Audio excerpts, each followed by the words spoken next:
శ్రీ గురుభ్యో నమః.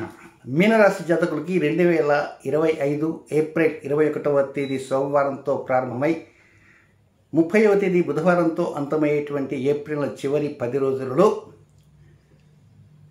సూచనలు, సలహాలు, ఫలితాలు క్లుప్తంగా 5 పాయింట్లో తెలియజేయబోతున్నారు. అన్నీ చిన్న చిన్న పాయింట్లే. ఇక మీ రాశిలోనే 3 గ్రహాలు పక్కపక్కనే ఉండి కంటికి కనపడబోతున్నాయి. అది ఏప్రిల్ 25వ తేదీ శుక్రవారం సూర్యోదయానికి పూర్వం 1 గంట ముందు నుంచి వేకుంజామున సూర్యోదయానికి ఒక 40-50 నిమిషాల దగ్గర నుంచి కనబడతాయి. తూర్పు దిశలో కనబడుతుంటుంది. నెలవంక లాగా చంద్రుడు, ఆ నెలవంకకి పైన బాగా మెరిసేటువంటి శుక్రుడు ఒక పక్క, దాని పక్కనే మినుకుగా ఉండేటువంటి శని. ఇప్పుడు నెలవంక ఇలా ఉండి పైన అలా 2 చుక్కలు ఉంటే చూడంగా స్మైలింగ్ ఫేస్ లాగా అనిపిస్తుంది. కానీ ఆ స్మైలింగ్ ఫేస్ నేను అంటున్నాను కానీ అక్కడ స్మైలింగ్ ఫేస్ లాగా ఉండదు. జస్ట్ మీకు గుర్తు కోసం చెప్తున్నాను అనమాట. తప్పకుండా ఆ గ్రహాలను వీక్షించవచ్చు. ఇక అలాగే ఏప్రిల్ 30వ తేదీన ఆ రోజున అక్షయ తదియ సెంటిమెంటల్ గోల్డ్ ఫెస్టివల్. బంగారం కొనాలని మాత్రం నేను చెప్పటం లేదు, కొనాల్సిన అవసరం అంటలేదు. హాయిగా ప్రశాంతంగా స్థిమితంగా కూర్చొని లక్ష్మీదేవిని ప్రార్థన చేయండి. అసలు అక్షయ తదియ అంటే ఏమిటి? పగలు సూర్యుడు కనబడతాడు, రాత్రి చంద్రుడు కనబడతాడు. సూర్యుడు యొక్క ఉచ్చక్షేత్రమైన మేషరాశిలో సూర్యుడు ఉచ్చస్థానంలో ఉంటే, ఆ ప్రక్కనే వృషభ రాశిలో చంద్రుడు ఉచ్చక్షేత్రంలో పక్కనే ఉంటారు. కనుక ఆ విధంగా ఉండేటువంటి ఏకైక రోజే అక్షయ తృతీయ. దాని పురాణ ప్రాధాన్యత ఉంది, జ్యోతిశాస్త్ర ప్రాధాన్యత ఉంది తప్ప బంగారం కొనమని ఎక్కడ చెప్పలేదు. అది గతంలో 10-15 సంవత్సరాల క్రితం ఒక తమిళియన్ ఏం చేశాడంటే, వ్యాపారాలు తగ్గితే మౌఢ్యం ఉంది, వ్యాపారాలు లేవు, బోనీలు లేవు, అందువల్ల తన వ్యాపారాలను పెంచుకోవడం కోసం వేసిన ఎత్తుగడ ఇంకా పొరపడ్డారు.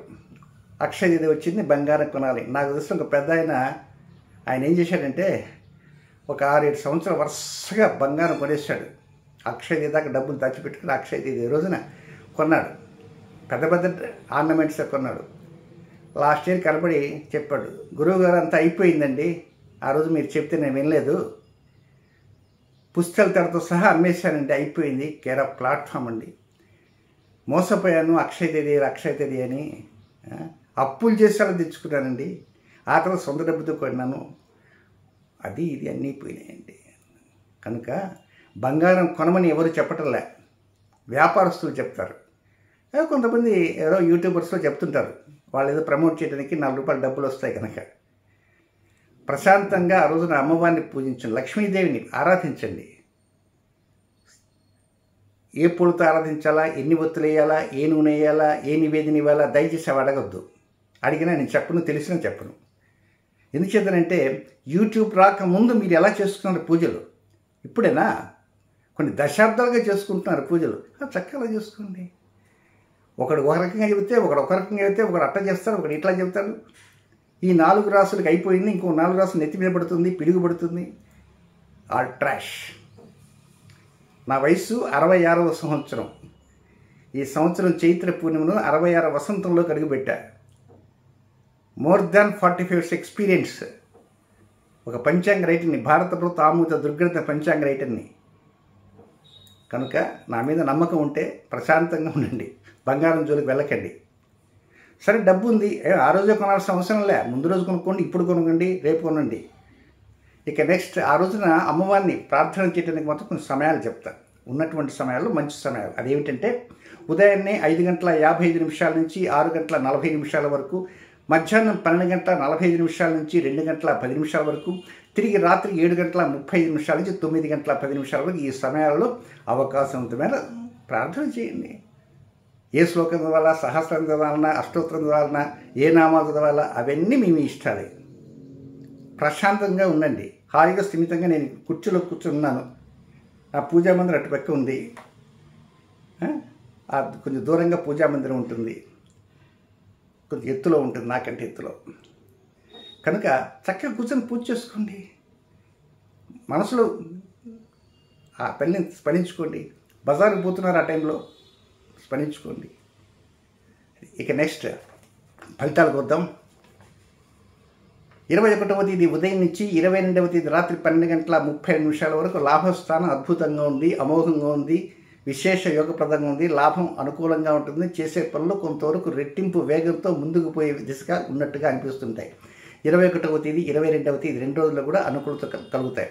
ఇక రెండవ పాయింట్ 22వ తేదీ రాత్రి 12:32 ప్రారంభమై 25వ తేదీ వేకువజామున 3:25 వరకు, అంటే 23వ తేదీ ఫుల్ డే, 24వ తేదీ ఫుల్ డే, 2 రోజులు కూడా ఖర్చు భాగం అధికంగా ఉంటుంది. ఒకసారి చేసిన పని మరలా చేయాల్సి వస్తుంటుంది.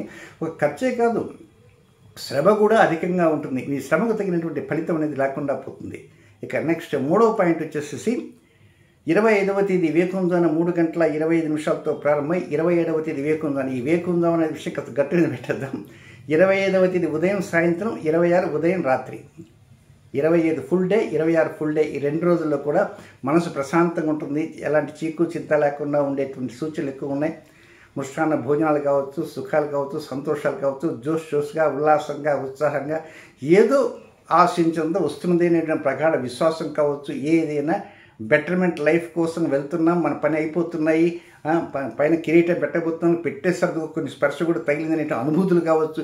ఏదైనా 25వ తేదీ 26వ తేదీ 2 రోజులు కూడా చక్కగా అనుకూలంగా ముందుకు వెళ్ళే విధంగా పరిస్థితులన్నీ కూడా కలిసి వస్తాయని చెప్పడంలో సందేహం ఎంతమాత్రం లేదు.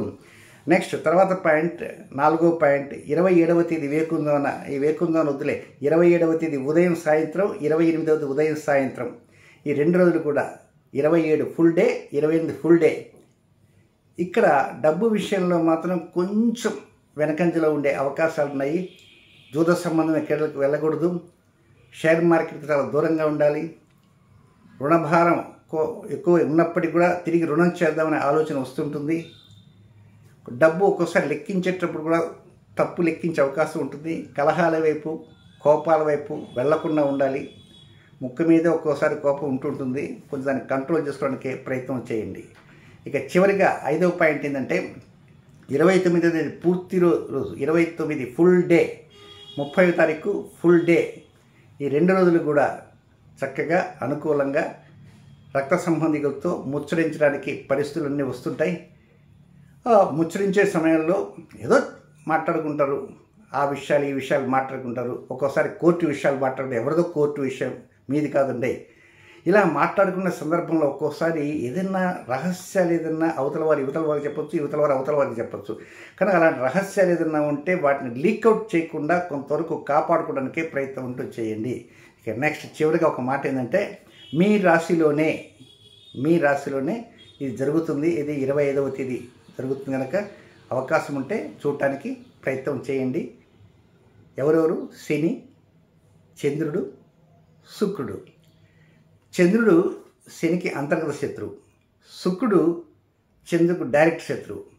బట్ శని శుక్రుడు మంచి మిత్రుడు కనుక ఆ త్రిగ్రహ సంయోగం జరుగుతుంది కనుక కొంత అవకాశం ఉంటే చూడటానికి ప్రయత్నం చేయండి. ఏలినాడు శని జరుగుతున్నది ఏప్రిల్ నెల 25వ తేదీ.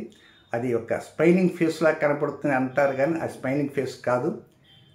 కింద నెలవంక, పైన అటొక చుక్క ఇటొక చుక్క, 2 చుక్కలు, అంటే ఒకటి శుక్రుడు ఒకటి శని.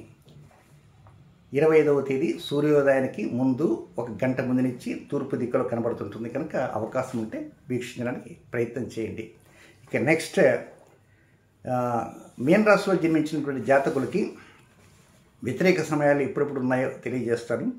అవి ఎప్పుడంటే పూర్వాభాద్ర నక్షత్రం 4వ పాదంలో జన్మించినటువంటి జాతకులకి 29వ తేదీ మంగళవారం సాయంత్రం 6:47 నుంచి 30వ తారీఖు బుధవారం సాయంత్రం 4:18 అక్షయ తేదీ రోజే.